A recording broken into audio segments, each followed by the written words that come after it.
G'day there. Welcome to Faith, Culture, Politics in Australia with Mark. And if you want to follow independent media, want to support independent media, hit that like and subscribe button. And as always, if you'd like to support financially, you have the means. You've got the Buy Me the Coffee link there to be able to support us from there. So today I'm following up, caught up with Steven Tripp, President of Australians for Better Government, quite a few months ago, and I'm catching up with him again today just to get a bit of an update about Australians for Better Government, the upcoming event as well. And just to put a disclaimer out there, I'm obviously a committee member of Australians for Better Government, so just needed to disclose that. But when I'm talking to Steven today, he'll be representing Australians for Better Government, and I'll be the host of the show today. So welcome on board again, Steven. Good to see you. It's good to see you again. Good to see you too, Mark. I'm glad to see you back in the podcasting game. I know you had a little bit of a break there and a little bit of a rebranding, but I like the new logo and the new format. So, I think we need more people like yourself in independent media, and you do such a good job with your podcast and getting information out there and being able to, platform people like myself to get important messages out there. So good to see you, mate. And, it's everything that you've contributed to Australians for Better Government is really commendable. I know when we had the interview last time, we didn't know each other from a bar of soap, but we got connected there, and then you helped us promote Australians for Better Government, and we in turn added you to the committee, and you've been a great addition. You're a real measured, stable influence on the committee, which I like, and you've done some great work and shown a lot of initiative. So, it's good to be able to work with you on Australians for Better Government. I think it is an important movement that we're trying to get across to Australia and spread the word, and hopefully, slowly build some momentum as well. Yeah, 100%. And, a lot of water's gone under the bridge already. Like there's just so much that happens in our country. And thank you for that, because, many of us, there's obviously some podcasters, some people that are in our space bringing information, the alternative information, not just the narrative of the mainstream. A lot of us are actually working full-time jobs and involved in other things. So a lot of us try to do this, out of hours, outside of hours, whenever we can, in between family and work commitments. But I guess a lot of us are just so passionate about what's going on in the country. We're seeing there's a lot of failures and looking to secure a better future, I guess, for our children and grandchildren. And we're just really seeing a lot of shortfalls there. So we're actually kind of going above and beyond normal hours, and a lot of the time for not much money either. Not like the massive media conglomerates that are funded by billions and millions of dollars, and we kind of sometimes run on the sniff of an oily rag. And it is what it is. I feel passionately enough about it to continue to do this for that reason, and it's hopefully for a better future for kids and grandkids. And I suspect that's the same for yourself. All the things that you're involved in is because you see there's a lot of failings within our country, and you want to sort of do that bit to set up a better future as well for your future, for your children and future generations, I guess.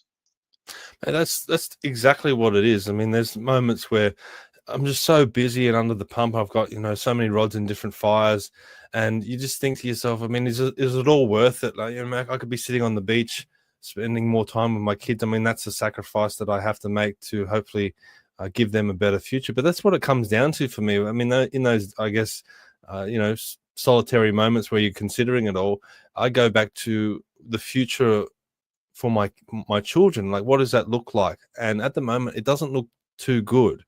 At least from my perspective. So that's what motivates me and keeps me going forward, because I want my kids to grow up in a great country. And I think a lot of people, especially when you do have kids, that little, whatever it is, that biological, switch gets, turned on in your head. And you do start to think about legacy and what you're leaving behind for future generations, not just your kids, but your grandkids as well. You want them to grow up in a country that is at least as good as what you grew up in. And we do have a great country here. I mean, it's something that we should all want to protect. And, if you want your family to grow up in a country that's prosperous and an environment that's safe and where you're free, then you should want your country to also be prosperous and strong and free. And if you want that to happen, then you need to start focusing on government, because government is the big linchpin for all of it. And a lot of the problems that we're facing are the result of bad government. So if you do want good conditions, for yourself as an individual, but also for your family and for your country, then we really do need to start focusing on government. And I guess that's what we're trying to do with Australians for Better Government. And the journey that it's been taking us on it's evolving as we go along. In the beginning, we're just putting forward proposals that we would like to see happen. But as things have progressed, I've at least come to the realization that a lot of it's about education as well. I go to speaking events and I say to people, how many people here have read the Constitution? And you get a smattering of hands in the air, but not many people have. And you ask them questions specifically about the Constitution and the structure of our government, and people just don't know. And this is important stuff, and it's a big reason why our government isn't functioning as optimally as we would like it to. So there are a lot of components that are coming on board with what we're doing. Not only are we putting forward proposals that we would like to see implemented, but the educational side of things as well is now developing. And especially for our youth as well, I think, we've met so many great young kids along the way. We now have a youth ambassador in Cooper McCallum. He's only 17 years old. He spoke at our recent event on the Gold Coast. And I get so many emails from people saying, hey, I came to your Gold Coast event. I loved it. I especially loved Cooper. People want to see that younger generation come through with a lot of pride in the country, a lot of hope for the country. And our younger generations want to see a prosperous, safe, free country as well. So that's really what we're striving towards. And I can see this journey evolving even further as we go along, Mark. Yeah, absolutely, and it's really good to see, because I think there's a lot of things lacking, like you mentioned, is that education is a massive thing. To bring civics sort of studies and education around, how government can be improved, or the political system can be improved. That should start, at a young age, to really help people understand what's going on. So when they actually do go out and vote, they realise how important it is, how lucky we actually are to have a democratic structure that allows people to go out and vote, because some countries actually don't have that. They're under dictatorial reigns or whatever, and or even corruption, and they don't have those options. So it's massively important. And ABG really has only been effectively going since January. Is that right? That was kind of when it was come about. So we're still very much in the infancy of an organisation. But how do you feel at the moment, from obviously January to kind of where we are now? There's been a few events as well. You just mentioned Callum. He spoke at one of the events as well. There's a great young ambassador, youth ambassador for ABG. You want to give the audience a bit of sort of an update around how you felt those events went, and kind of where ABG is at in regards to growth of membership, and I see there's quite a bit of traction on Facebook and other sort of things. So do you want to give the audience a bit of an update, kind of where you see it from January to where you are now? Look, it's exceeded my expectations to the point where I almost feel like it's been a bit overwhelming, because you go into these things, you kind of want to, wade your way through things, grow slowly so you can do it properly. But no, the support has been tremendous, and it's really overwhelming. I mean, we had our first event in May in Sydney, and that was a great event. We had some great speeches by John Ruddick, who's a member of the New South Wales Upper House. We also had members of ABG speaking and putting across those views, and those views were very well received. And that rolled on to our event that happened on the Gold Coast only a month or so ago, and that event was sold out. I mean, it blew me away that we had such a great response from an area that I've lived on the Gold Coast about 15 years ago, but I don't have many ties there anymore. We had some people living around there, in, say, for example, Ballina and Gympie, but we didn't have anyone really directly on the Gold Coast. We did reach out to some people that helped promote that event, but the response was great. And I'm still getting emails from people that attended that event, and they really got a lot of value out of it. And I think that's what we're really trying to bring along. If people do come to our events, they walk away thinking to themselves, hey, I learned a lot. I thought about things differently. I had to invoke my critical thinking on certain topics that maybe I haven't thought about before or considered before. And that's really what we're trying to achieve with ABG. It's not like other political events that you go to. We're not a political party, so we're not going to stand up there talking about how great we are the whole time. It's really solutions-based discussion about what we can do to optimize our system of government. And now we're rolling into this event coming up on October 26th in Adelaide. And mate, you were the catalyst. You were the one that came to me and you said, I want to hold an event in Adelaide. I think people are going to love to hear from ABG in Adelaide. So it's exciting. I mean, to be able to travel the country now and speak about what we're proposing is incredibly exciting. And we're picking up new members all the time. We're picking up opportunities on different podcasting platforms and media outlets as well. So people are really receptive to the views that we're putting forward, and it really feels like we're on the right track and we're doing something that needs to be done here in this country. Because even some of the things that we talk about, most people say, "Hey, I've never considered that before." We can talk about it a little bit as we go along on the podcast today. But you just had the flyer up there for our Adelaide event. Sarah Game's going to be speaking. She's a member of the South Australian Upper House. She's just launched a new party, Fair Go for Australians. Henry Davis, who's a councillor on Adelaide City Council, he's part of that party as well. He's joined up with Sarah to launch that. I'm sure Sarah's going to be talking about the challenges that she's faced in the Upper House, representing minor parties, and how the system doesn't work optimally for those people. And look, I mean, she was elected by the people of South Australia to represent them, so she can talk about that aspect of our system. Michael Arbin, who, look, mate, you suggested him to me, and I didn't know him from a bar of soap, being here in Sydney, but I did reach out to a lot of people in Adelaide, and every single person that I spoke to, their first name out of their mouth was Michael Arbin. And I was like, wow, this guy must be someone amazing. And I looked into him, and he's a very well-spoken, intellectual, great thinker, a thought leader. So I'm really looking forward to what he has to say. Obviously, he's a political advisor to Senator Ralph Babet, so that's going to be interesting. And I suppose the main event will be Dr. Christopher Reynolds, or that's at least what he'll tell you, because I always get phone calls from Dr. Reynolds saying, "Hey, mate, you got to put me on last because I'm the most dynamic speaker." And look, he is. I mean, the speech that he gave on the Gold Coast was dynamic. It was fantastic. And some of those clips that we put out from his speech got over 250,000 views on social media because people are really receptive to what he's saying and what ABG is saying. So, look, I encourage anyone in Adelaide, if you're around Adelaide or you're living in Adelaide, please come along. I don't think that you'll regret coming to one of our events and hearing the information that we're putting forward. So, tickets are only $20. We'd love to see you there. So head to the website, AustraliansForBetter.com. It's got the link there, as you can see, the link down the bottom to take you to the Humanitics page. We'd love to see you there and help grow our movement because I think it's incredibly important. Absolutely. So that's Sunday, October the 26th at 2 p.m. to 4:30, and that's at the Sporting Car Club of SA. And so why? So people obviously you've just talked about that, but so what's some of the other reasons that people, I guess, from Adelaide should come together and join an event like that? To come together to talk about those things. What are important reasons you think? Look, I think it says it in the name, defining a new direction for Australia. And we've called this event Revival. Now, why did we do that?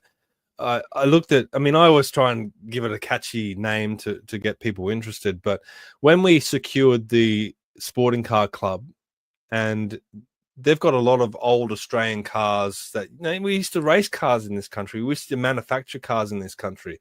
And that's an industry that we've lost. And you told me about that, Mark. You said, hey, there's a lot of manufacturing that used to happen in Adelaide and we've lost that. We need to revive that. That's why we're calling this event Revival, because we need to revive parts of that of our country that we've lost.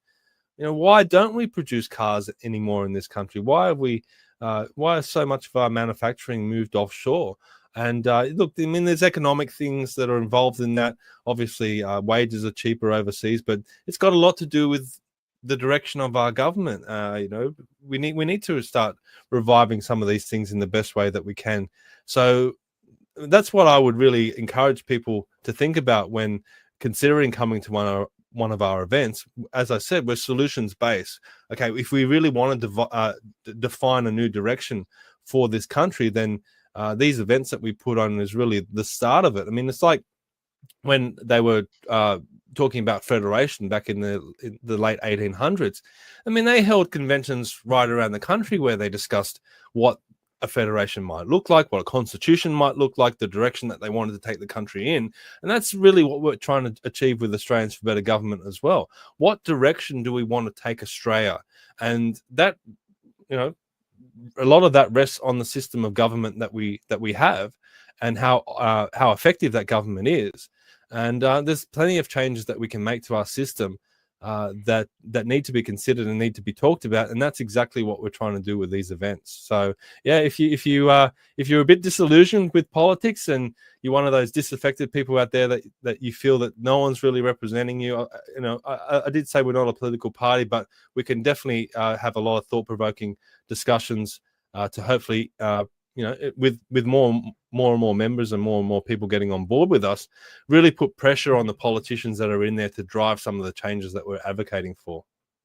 Yeah, absolutely. So, you know, it's a really good opportunity for people to rub shoulders with other like-minded South Australians who really do, like you said, want to see some change. Because, you know, again, before 2020, I wasn't politically motivated. I was, you know, I was just getting on. And I think we've had this discussion before. And but you know, since COVID and everything that come about from COVID, it's definitely made me sit back and think about, you know, the direction of our country and I guess the influence and the power that government can have, in particular if it's not properly in check. And I think one of the things that are really, I think, critical is actually having, because you know there's a sort of thing that there's about 15 to 20% of Australians that are kind of politically motivated now, more so now since COVID.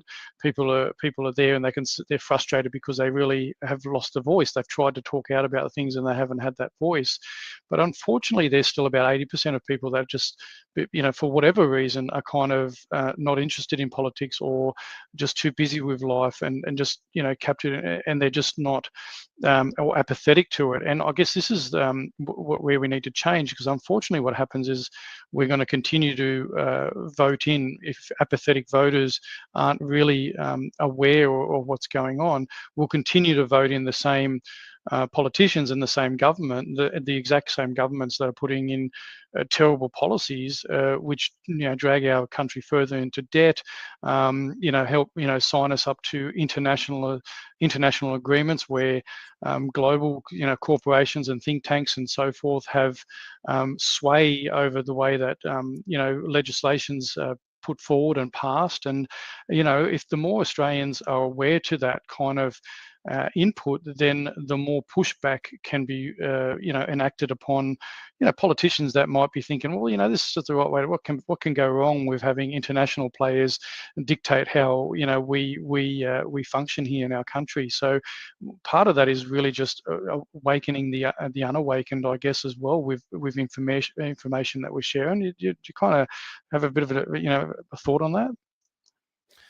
Well, I heard Tucker Carlson speaking recently, and I mean, a lot of the issues that we're facing here in this country are being faced by other countries in the world. I mean, America, I mean, we're very similar in direction to the UK, I feel, and I speak to a lot of people in the UK. I mean, Lee Evans is on our committee, Mark. I mean, he's well respected in the UK. He speaks to all the politicians over there and is entrenched in their political system. And he said, you know, constant meetings that he's been to where he's like, you know, the issues that you're facing in Australia are exactly the issues that we're facing here in the UK. So Tucker Carlson went out and he was making a speech and he said, look, in the current political situation, I think there's two types of people. I mean, the people that just give up and become apathetic and they just say the system doesn't represent me. And then the other people, I guess, more like us, Mark, that become politically involved and try and change the system. And look, I think when people look at, you know, a current situation where a government can get elected on 34% of the vote and then basically have free reign over the government, people scratch their heads and go, well, you know, how's this representing us? I mean, this is not really the system that, or how the system should be working. And as I've gone along in Australians for Better Government. I mean, I thought I understood the system, but we've been gaslit all the way from our childhood. I mean, we always look to the Prime Minister as the leader of the country, and we look to all the ministers as, you know, the people that actually implement things and get things done. But when you actually look under the hood and you start scratching beneath the surface, you start realizing that some of this stuff doesn't make sense. And one of the things I like to do when I go and speak at events is I like to ask people questions. I ask them simple questions. As I said before, I ask them if they've read the Constitution. You know, you see a smattering of hands go up. But the next question I ask is, how many times is the Prime Minister mentioned in the Constitution? And they go, they don't know. And the answer is 0. The role of Prime Minister is not mentioned in our Constitution. The role of Governor General is mentioned plenty of times, but the Governor General is basically just a ceremonial position. Well, how does that happen? How do we have a constitution when the Governor General is mentioned a whole bunch of times? And if you read chapter 2 of the Constitution, which relates to the executive branch of government, it says that the Governor General is meant to be the head of the executive branch and is to exercise the power of the executive branch. Doesn't say anything about the Prime Minister, doesn't say anything about a cabinet, nothing like that. So how did we get into this situation? And the answer is the Westminster Conventions. Now, the Westminster Conventions are basically, you might say, are unwritten rules of how government is meant to operate, and they come up with fancy terms like responsible government, and you know, the ministers are accountable to the Parliament, and blah blah blah blah blah. Well, why isn't this stuff in the Constitution? Why isn't it part of our structure? And the way that I recently spoken at a little meeting on the weekend that just passed, and I said, and it was grand final day. I mean, I know you guys have the AFL down in Adelaide. We have the NRL here in Sydney, and we had our grand final where Brisbane and Melbourne were playing each other. I might use the AFL analogy on your show. You know, just imagine you have a grand final and you've got the umpire in the middle of the ground. Well, the umpire represents the Constitution, and the Constitution is the laws and the structure for how the government's meant to operate. But then you've got the two teams. You've got the Geelong Cats and you've got the Brisbane Lions, and they say to each other, look, we know the umpire is going to be on the field and he's trying to enforce the rules of the Constitution, but we actually think we know how the game's it should be played, and we've got better rules for it. So we're going to start playing by our rules, and we're going to just ignore the umpire a little bit. And then you've got the crowd in the stadium who represents the Australian people. And they're sitting there going, look, I just want to eat my meat pie, drink a beer, and watch these blokes rip their heads off. And that's pretty much, I think, a good analogy of how our system operates. I mean, we've got a situation where the Prime Minister is not even mentioned in our Constitution, yet the Prime Minister acts as an autocrat. He's the head of the government in the legislature. He tells his party what to do in the Senate. And then he runs the executive branch of government as well, tells the Governor General what to do, selects the Governor General, and then also appoints all the ministers and at times appoints the judges to the courts. So how did we get this role of Prime Minister, again, not mentioned in the Constitution, but now has all this power throughout our system?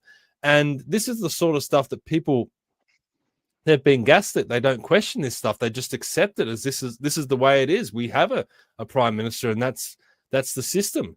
And Dr. Christopher Reynolds points out, look, I mean, our system, if you read the Constitution, is very similar to the American system. They don't have a Prime Minister in their house. They have a Speaker. The Speaker runs the House. So these are the questions that I put to people. Now, a lot of people might say, well, look, we think it's sensible to have a Prime Minister.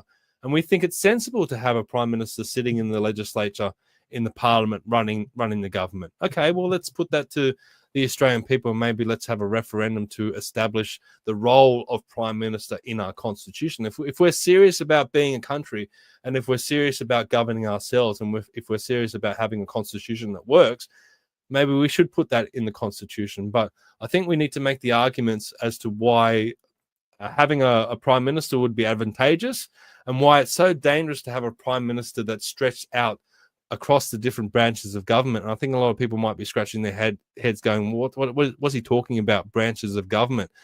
Now we're talking about separation of powers. So we're meant to have 3 branches of government, and you put out a great video about this, Mark, and I encourage everyone to head to the ABG YouTube page and look at those videos that Mark produced with your friend, which, you know, with some really high quality stuff. We're meant to have the 3 branches: the legislature, which is the parliament, the House of Representatives, and the Senate. Now, the legislature is where you create laws or amend laws. And then you have the executive, which is meant to be where you implement the laws. That's where all the ministers are, the heads of the departments, the bureaucrats, where they actually, you know, you might have the Department of Defense or the Department of Education or whatever it might be to implement those laws that come through from the legislature. And then you have the judiciary. That's the 3rd branch of government, which is the courts, and that interprets the laws to make sure that they're lawful within the Constitution and everything like that. And as I said, we now have a situation where the Prime Minister's got his grubby little hands in every branch of those branches of government. And COVID proved how dangerous that could be. I mean, this didn't get talked about enough because Scott Morrison was out of the role as Prime Minister when it was revealed. But you may remember that during COVID, he started appointing himself to different ministries. He had a whole host of ministries that he just appointed himself to. And what we're saying at Australians for Better Government is we need a system that stops that from happening. We cannot have our Prime Minister, who's meant to only be in the legislature, being able to control the executive branch of government as well. There needs to be a separation. That's what the whole concept of separation of powers is all about. Read the Constitution, read Chapter 2, about the executive branch of government. It says that the Governor General is meant to be the head of the executive branch. It's meant to be running the executive branch. And we say to get to a situation where we think that's effective, then the government should not be selecting the Governor General. The Australian people should be electing the Governor General. The Australian people elect the Governor General, and then the Governor General, I suppose if you want to understand the concept, would act similar to what a president does in America. It's a very similar system to what they have in America. So we would have a Governor General that runs the executive branch of government. Then there's a separation between the legislature and the executive, and you have a conflict of ideas and a conflict of accountability as well. So you can't have a Prime Minister running as an autocrat pushing through laws like digital ID and misinformation and disinformation laws and censorship laws, with impunity. You actually have a check and a balance there, and we need to build more checks and balances into our system. So these are some of the things that we talk about at ABG, and hopefully some of the things that we flesh out at our events as well. And as I said, a lot of these things come down to the Westminster system, and there's a lot more that we can talk about as well, Mark. Oh, absolutely. And there's so much, it's up to the people as well. And just to clarify for people that may not have heard, that might not be privy to what we're talking about in returns to legislature and executive and all that. So, legislature, and you can correct me if I'm wrong anyway, is your members of parliament that are in your electorates that are meant to represent the people in the electorate. So, that's the legislature. So the people that sit there. The executive is the ministers, like Minister for Health, Minister for Finance, Minister, and so those people are meant to be part of the executive, but also people currently the way it is that your member of parliament can be chosen by the premier or the prime minister to sit as a minister in the executive. So they hold the position of being a member of parliament that's meant to represent you at the constituent level, at the electorate level, but then also has a dual role of being an executive in the government, and that in itself is really taking away the role of the elected member of how they meant to be representing the constituents. So the executive should be totally separated. And this is what we're talking about, the separation of powers. But it goes a step further, because the videos also explain, and you've talked about this in detail as well previously, is the actual legislative council and the Senate should be separate, and we recommend that the Senate and the legislative council should be non-party affiliate, and which means that there's a lot more checks and balances, because as you've discussed, we've seen lots of bills being rammed through because the government of the day holds the legislature, plus the Senate, the upper house, in that regard. And so whatever bills get put forward, if they hold the control in both, then they just get rammed through. But if you have kind of minor parties or even independents sitting in the Legislative Council or the Senate, you have a lot more checks and balances in that regard. Is that kind of how we've got it right? Is that we've got it right for the viewers to kind of the way I've explained that? No, you do. And I mean, I guess the problem is a lot of people haven't heard this stuff before. So we're probably hitting people with information that it might be going over their heads. But stick with us because this stuff's important. And hopefully you can come along this journey with us to flesh this out. And the more that you hear about it, the more you understand it. It is a system that everyday Australians can understand, provided they're given the information for it. Now, what you're talking about are two separate things. So let's talk about the upper houses first, and that's the Senate in the federal parliament and the legislative councils in state parliaments. Now, Queensland doesn't have a legislative council. That's another issue for another time. We think that legislative council should be re-established. So you do have a separation between the upper and lower houses. But to focus on the federal and state governments and councils as well, we also think that councils should be independents and party affiliation should be banned. And obviously, this is just our proposal. We're going to put it to the Australian people and let the Australian people decide. But why do you need political parties in the upper house? Why do you need political parties in the Senate or the legislative councils? These houses are meant to be the houses of review. So the House of Representatives is where the government is formed, and they will propose a law. So say, for example, Anthony Albanese goes to the election. They say, well, we want to bring in a digital ID. Well, I don't think he did that, but let's go along with it because that seems to be the direction that we're heading in.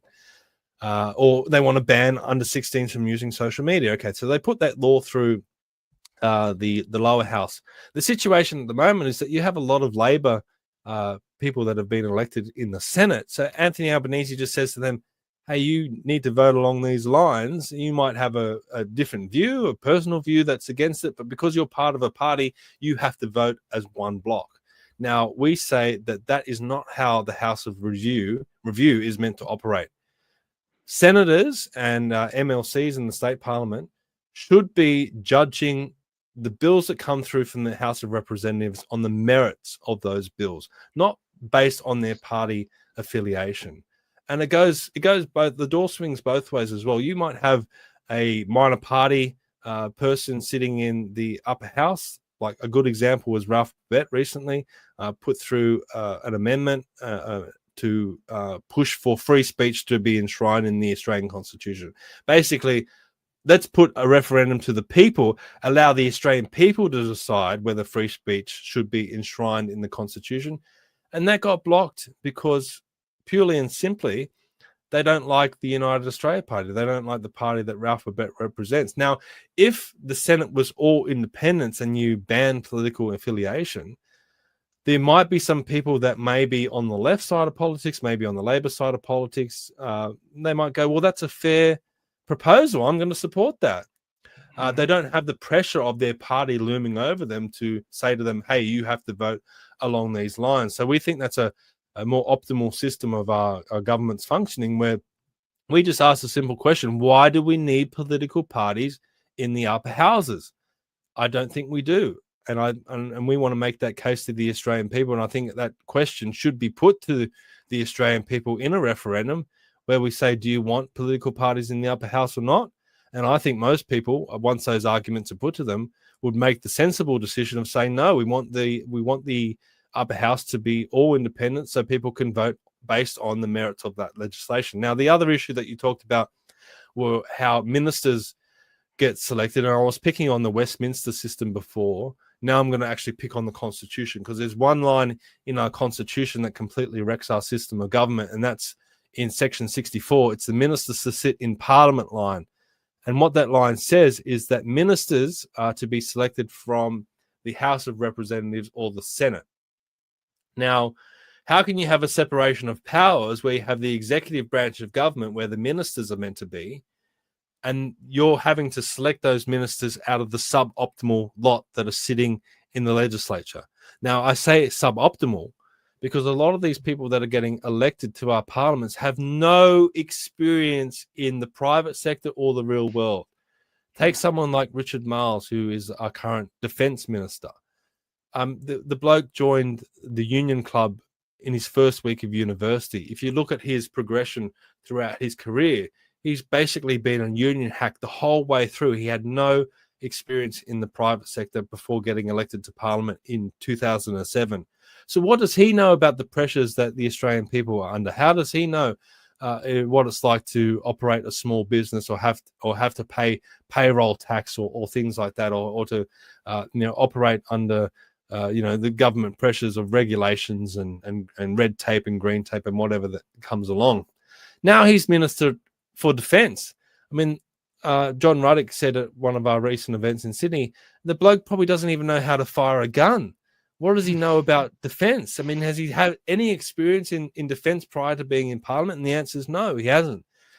So this is a situation that's brought about because of this one line in the Constitution. Now we say, let's go to a referendum. Let's make this argument to the Australian people and put to the Australian people, do you want to take a big red pen and put a line through that part of the Constitution and remove it from our Constitution? So now the Governor-General can say, okay, well, I'm going to select the Minister of Defence, and I have the opportunity to go out into the broader Australian community and select the most suitable person that I can find out of everyone.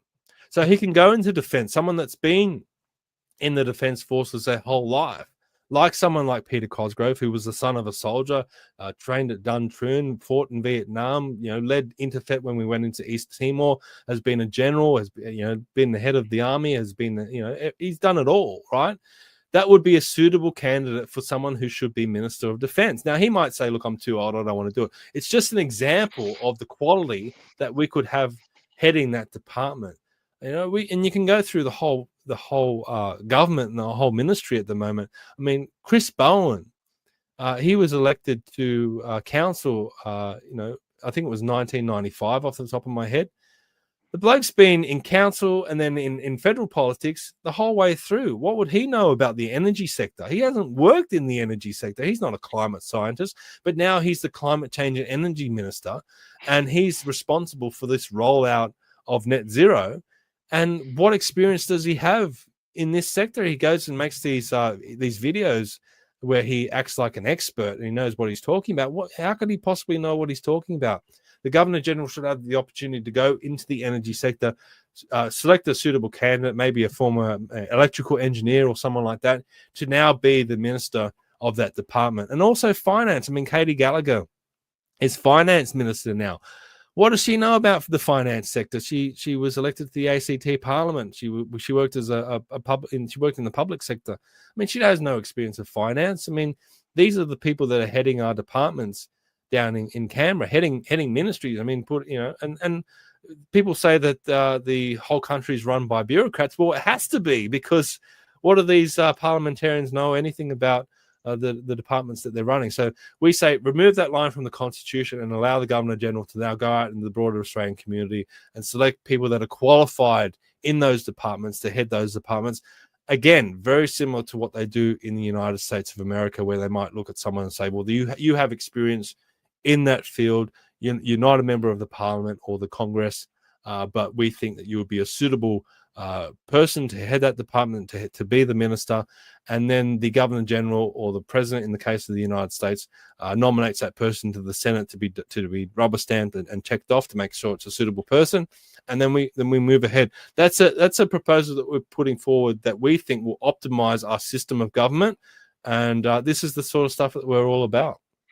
Yeah, rather than selecting people, job for the boys and job for the girls, people that have started their career in maybe council. And this is, the same what you mentioned about the party affiliation in councils. They start off at council, they get into, they become a staff or an admin person, and all they ever know through their whole life is bureaucracy, and not so much what affects people in the real world, coming from real world lived experience. And it just makes sense to have people that are responsible for portfolios that actually know those those portfolios intimately and have had the lived experience rather than just being thrown into that. So no, 100%, and just it makes so much sense to have that, and that that non-party affiliation in the Senate and the Legislative Council. So yeah, well done on explaining that for the Australian people and the viewers.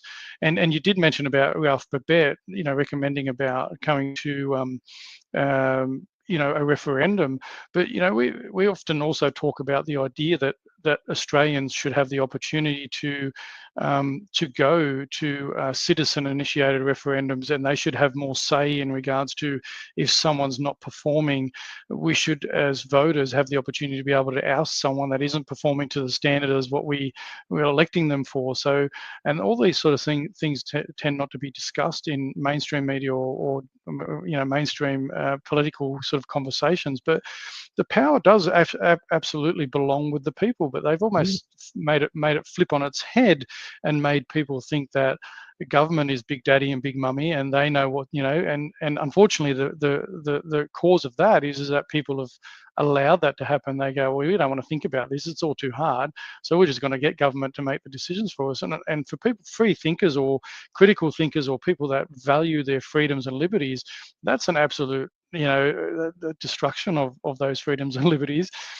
So we want kind of our fellow man to go, look, it might be a bit tough to be involved, but we want you involved. We don't want government to making decisions about what you can watch, how to raise your children, what you can do and see and spend your money on, and all this sort of stuff, which is ultimately where we're getting to. So it's a massive concern, and we should have the ability to be able to, in some form, oust the government or oust the ministers that aren't doing their job. What do you reckon?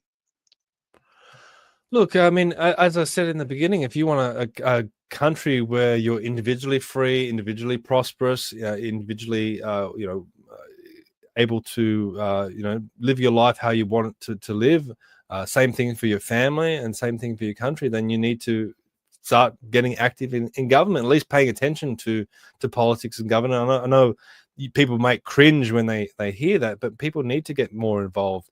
And citizens-initiated referenda is another example of that. I mean, if people want to push for a referendum and change the constitution, well, that's a mechanism with enough support. I mean, you have to get a lot of support. There has to be a trigger for a citizens initiated referendum. It can't be just one person saying, hey, let's have a referendum on this. No, you actually have to get public support to a certain level, and let's have that discussion on what that level should be.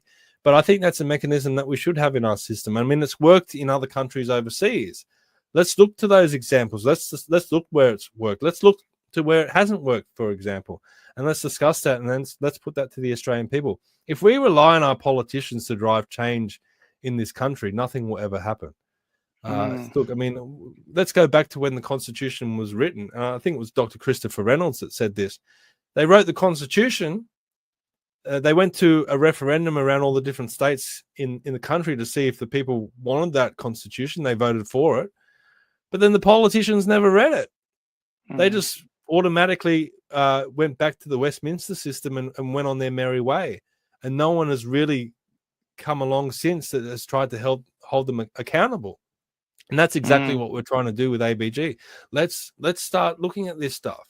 Let's start considering these things. Let's start holding the politicians accountable for our system of government. And if we do want change, then it needs to be a people's movement. It needs to be a grassroots movement, and that's hopefully what our movement is. It's let's bring along the Australian people with us. Let's educate them. Let's put these proposals to them. You may disagree with some of our proposals. That's great, because it's not up to us. It's up to the Australian people to decide on whether or not they want to go along with it. I mean, all the stuff we're talking about will probably ultimately have to go to a referendum anyway. So the Australian people will have to decide. But CIR is another example of Australia, the everyday people having the power to influence our system and our pathway forward. Same thing with recall elections. I mean, that's something that operates in California. Is it working? Is it not working? Well, let's have that discussion. If we elect someone that we don't think is performing, then we should have the option to be able to recall them and go to another election. I think the people of the UK would love to have recall elections right now because they have 5-year terms over there. Keir Starmer's still in his first year. He's got 4 years to go. I mean, I think the British people would be clawing at the chance to have a recall election. So we need to consider these things, put them in our system as a safeguard mechanism. If you've got a person that's elected to your electorate and they've promised all these things, but when they've got into Parliament, they've gone in a completely different direction, then the people should have the opportunity to then recall them and go to a new election, go to a by-election, whatever it might have to be. So these are safeguards that we could definitely put in place. I mean, the other thing is binding plebiscites that we talk about on our website as well and in our prospectus, where I think critical decisions should be put to the Australian people. For example, do we want to sign up to international treaties? Do we want to be part of international bodies? I mean, the Australian people will never ask whether or not we want to be a member to the United Nations. Now, the Australian people might say, yes, it's sensible to be a member of the United Nations, but then let's put that to a vote. Let's see if the Australian people really do want that. Do we want to be part of the World Health Organization?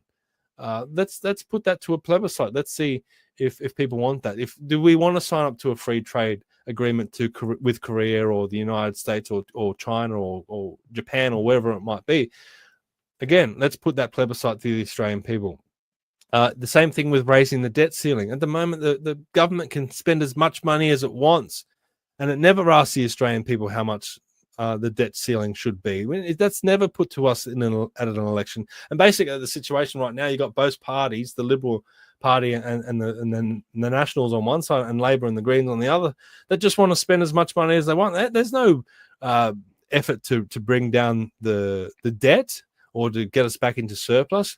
So we should be able to go to a plebiscite where we ask the Australian people, firstly, where do you want to set the debt ceiling? Do we say, okay, we can have $1 trillion of debt, but no, you're not going above that, no way at all. And if the government exceeds that, and we already have exceeded that level, but I'm using it as an example. If the government does exceed that level of debt without the approval of the Australian people, then a double dissolution is triggered and the parliament is dissolved and we go to a new election. I mean, these are some of the safeguard mechanisms that we should have in place. I mean, you can even make the argument for immigration. The Australian people have never been asked what an adequate level of immigration is. I know there's a lot of pushback. We've had marches recently, pushing back against mass immigration. I mean, the majority of the Australian people might say, yes, we support immigration. We want open borders, whatever it might be. But let's put that question to the people. I mean, and let the people decide. Some people might say open borders, bring them all in. Other people might say, no, let's cut immigration altogether. Let's have a freeze on immigration for 5 years, like John Ruddock's saying here in New South Wales. So, I mean, these are some of the things, again, they're not put to us at election time. You've got a uni party where both political parties, or at least both major parties, agree on these issues and just go ahead, and there's no opportunity for the Australian people to push back. Well, let's bring in mechanisms where the Australian people can push back and have more of a say.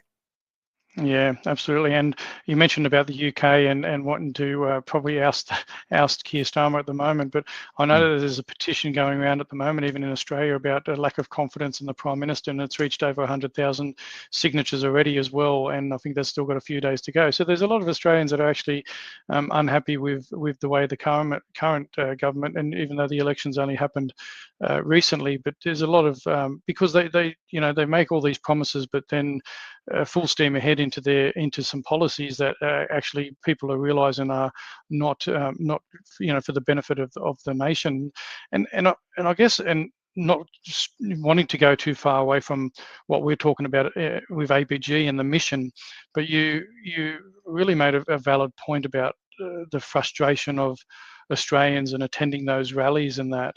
And we're seeing a lot of polarization by media and our government officials in regards to people that attend those. And we often see these, people that are, really just concerned, conservative kind of minded people that can see a lot of things going wrong, and they're painted as far right or a racist or all these things for attending these rallies. And then we have another portion of people that are just so lacking in confidence in government. And we mentioned about, the clause in the Constitution. We mentioned about the Prime Minister not being in there.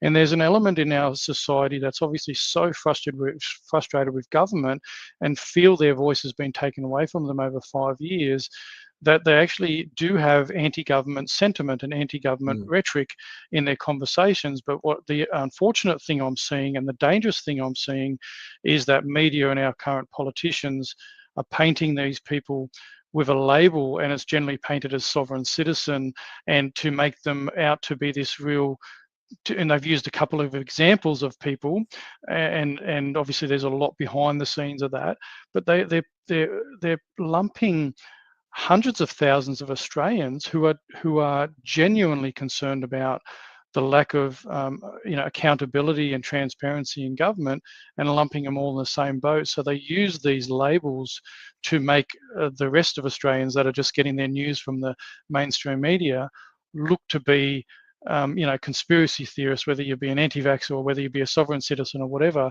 So this is a really dangerous place to be with currently Labor and Liberal not calling that out and allowing the media to continue with that kind of rhetoric. What are your thoughts on that? And is it valid that people are just so frustrated with government and that they would have anti-government concerns?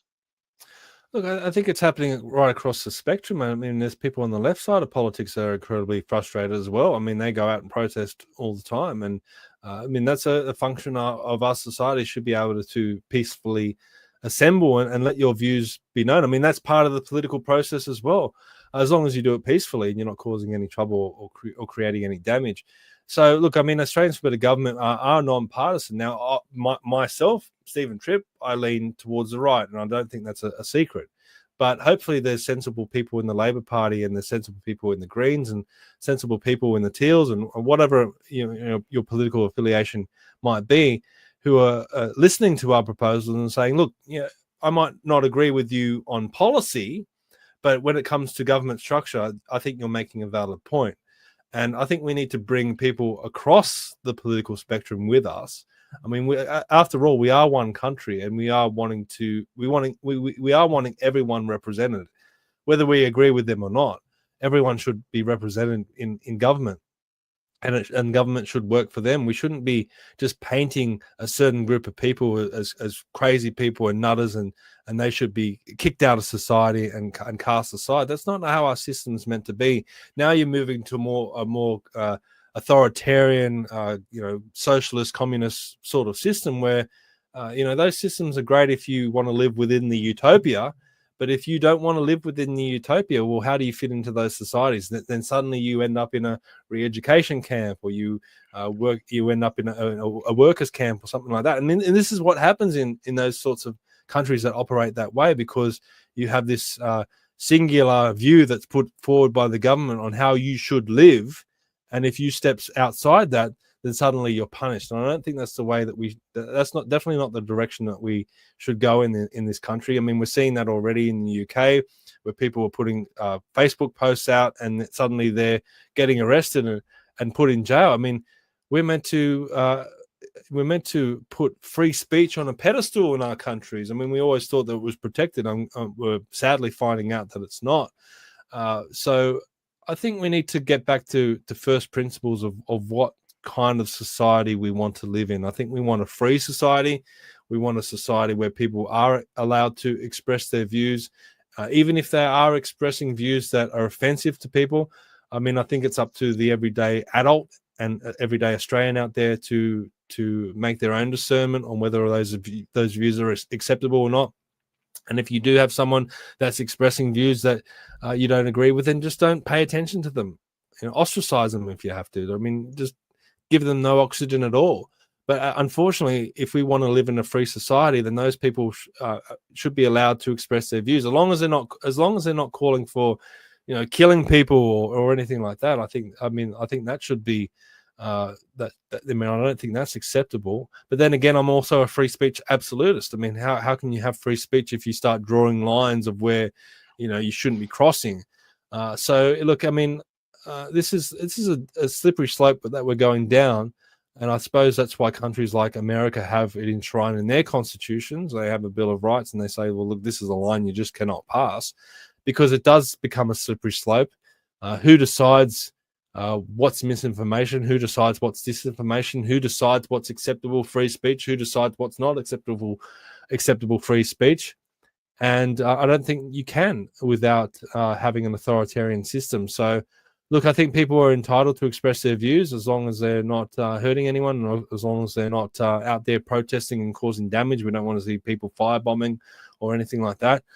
We all need to be able to understand that we all live in this country together. We do have opposing views. I mean, there's even opposing views on our side of politics, on the right side of politics. We see a fragmentation of all the different minor parties. I mean, there's even fragmentation sometimes on our ABG committee, Mark. I mean, it's just human nature that sometimes people disagree, but we need to be able to come to some sort of, resolution or understanding that people do have those views. And if you don't want to be around people that express views that you can't live with, then, you part ways. But I don't think we should be putting people, I don't think we should be in a situation where government is dictating, or even the media is dictating on who has acceptable views and who doesn't. I mean, I think that's a very dangerous path, and one path that we need to resist at every available opportunity. Yeah, no, well said, and it needs a bit of restraint from politicians currently to just use the labels of crook or crackpot against people that have opposing views. I think we need a bit more professionalism in that regard, and obviously this is what we're looking to be able to facilitate for Australians, I guess, with ABG, is that if Australians believe that we should have a Bill of Rights, then let us help you be a mechanism to kind of start that conversation and look at whether we can go to a referendum to put a Bill of Rights in for this nation. But the only way that you can do that is by obviously becoming a member of Australians for Better Government and get involved with the conversations, attend the meetings, check out what we're all about, and come along for a journey, because that's obviously what we're trying to do, and it's in the name of the organisation, Australians for Better Government. So that's what we're trying to do. So if people do want to find out more, obviously, Stephen, we've got our prospectus there on the Australians for Better Government website, so people can download that. So this is the main page of Australians for Better Government, and that people can download and really check out that prospectus. And obviously, if they want to, they can see about our the mission as well. So you'll see all the missions there, which is obviously reforming the Constitution, ensuring a true separation of powers, improving the quality of the vote, and enshrining our freedom and direct democracy. So those are all the things. Just, I guess, as we're getting ready to wind up, Stephen, what do you think for you? Like, we've got the missions there; they all seem to be very important in themselves. But out of those, what do you think is one of the most critical ones that we'd really like to get people to really think about and get behind as far as the missions go? Look, I think it's just the overall umbrella view that people need to get more active in our system, and people need to understand our system, understand how it operates. And as I said in the beginning, I think our mission is heading more towards the educational route, because a lot of people they don't understand this stuff. And I mean, it might seem complex and hard to understand when you first hear about it, but I think it's incredibly important that we do discuss these things. I think the issues that we discussed today are incredibly important, and they're all on the website. And I think we need to flesh the website out as well to obviously, as we go along, Mark, we're learning at the same time and picking up on things that we might not have considered when we first went into that. I think that's a healthy way of our movement evolving and moving forward. I mean, I'm sure we're going to get to the 10-year point one day and we'll look back and we'll go, wow, what a journey we've been on. And we want people to come along this journey with us. I mean, if you're not in Adelaide, obviously we're plugging the Adelaide event. We want people to come along to that. But if you're not in Adelaide, sign up to be a member. I mean, if you are in Adelaide, sign up to be a member as well. But we're going to be holding events right around the country. We've been asked to do our next event in Coffs Harbour. And hopefully we'll get down to Melbourne at some point, in Victoria or Western Australia. I mean, we want to take this message right around the country, and to be able to do that, we need people to sign up to be members, to support us, to come along this journey with us. So that's my main message to people. Jump on the website, check out what we're about, check our proposals, and sign up to be a member. Help us to spread the word. Mark said we've got a very good prospectus that you can look at on the website. It's a PDF document. You can download it. You can share it out to your email list or social media or wherever you have to to do it. I mean, we rely on people like everyone watching to help support us. I mean, we can only do so much. As you said, we all have lives as well. We're working full time, and I know you're working just before we came on today, so we're sacrificing valuable time out of our own lives to do this, and we think it's important, and that's why we do it. But hopefully people watching also see the value in it and see how important it is as well, and you come along with us, and you come along this on this journey. So look, I mean, I guess the most important things is understanding how our system works, understanding some of the proposals that we're putting forward, and I think another avenue that we're going to be heading towards as well is to really encourage our youth. Really encourage the young people to learn about civics. We're going to be pushing for civics to be taught in schools.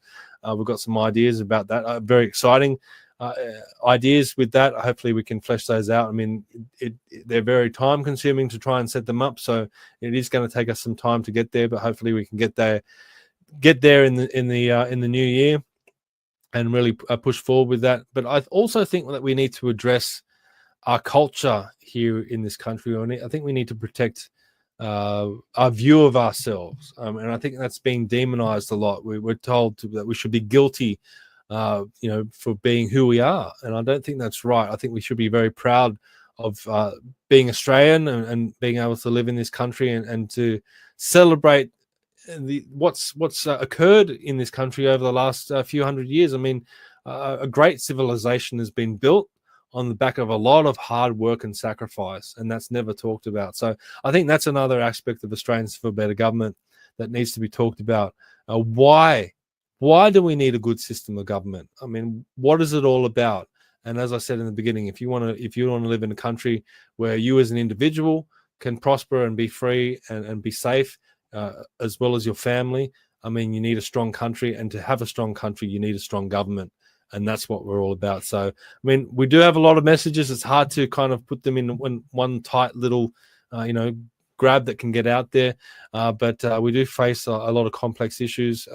Hopefully, we're making them far less complex by talking about them, and people can really understand our message and get on board and support us.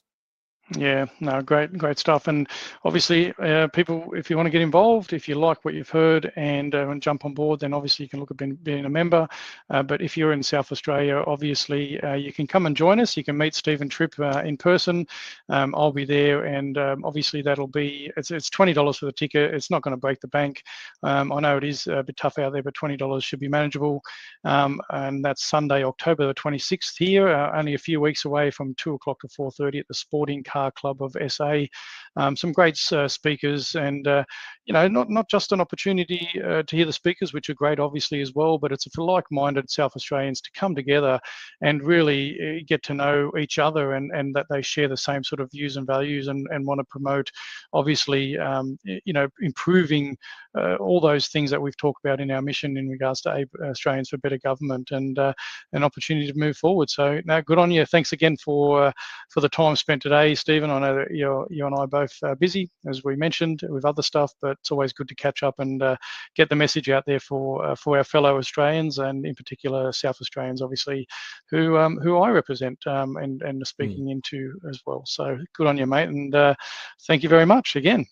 Yeah, look, mate, I think you raised a good point. I mean, these events are good networking opportunities. You're going to meet a lot of like-minded people, and hopefully we can get a good group of people across the political spectrum. I'd love to see some people that may support the Labor Party or the Greens to come along and also check us out, and we can all mingle together and hopefully come up with some like-minded views on the direction of the country. So I think it's an incredibly important event. I do encourage everyone to come along, and these networking opportunities are incredibly important. I mean, even doing this podcast with you, Mark, I mean, I met you as a result of your podcast, and we've been able to develop a working relationship together. I mean, it's a way of networking as well. And I mean, you're on the ABG committee now, doing some great work and some very valuable work as well. And we wouldn't be coming to South Australia if it wasn't for you, mate. So it's all fitting together. I think a lot of good people across the country are coming together to try and steer our country in the right direction, and that's incredibly positive and incredibly powerful. So this is just another piece of that puzzle as we go along. Yeah, good on you, mate, and well done for all the work that you do behind the scenes. It's you're juggling a lot of hats, and we obviously didn't talk too much about the other things because we're focusing obviously on the event. But you are involved in a lot. So if people want to find out more, they can check out Steven on Commanding the Narrative, which is on all the platforms, and as well you're also involved with Let's Rethink Renewables and some other things. So yeah, good on you for and as we said earlier when we started, it's all about creating a better future for our children and grandchildren. So good on you, mate, for everything that you're doing. So all the best, and hope you have a great afternoon, mate. Talk soon. You too, Mark. Thanks for having me on. No, too easy, mate. All the best. And if you want to see more of this, support, click like and subscribe, share as far and wide as you can. If you'd like to support independent media, put out like this, long form discussions about things that affect our country, by all means consider buying me a coffee as well. But for now, obviously, I'll leave you with a bit of a tune, like I always do, a bit of Christian blues to see out the show. So going to put that up for you now, and hope you have a blessed day.